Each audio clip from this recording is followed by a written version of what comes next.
Hello বন্ধুরা, তোমরা সবাই কেমন আছো? আমি ভালো আছি।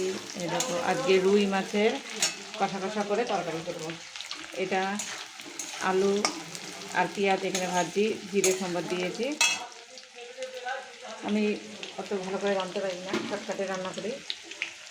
এখানে মাছের ডিম আছে, মাছ আছে, রুই মাছ, এগুলো মাছ ভাজা হয়ে গেছে। এখানে টমেটো বাটা আছে, এখানে একটু মশলা করে নিয়েছি, আদা আছে, লঙ্কা আছে, জিরে বাটা আছে।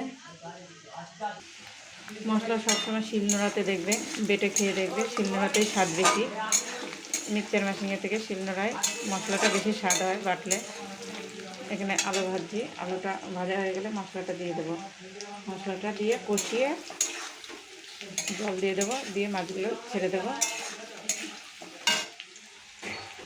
সাথে ডিমগুলো দিয়ে দেবো ঝোলে। তারপরে ফুটে গেলেই নামিয়ে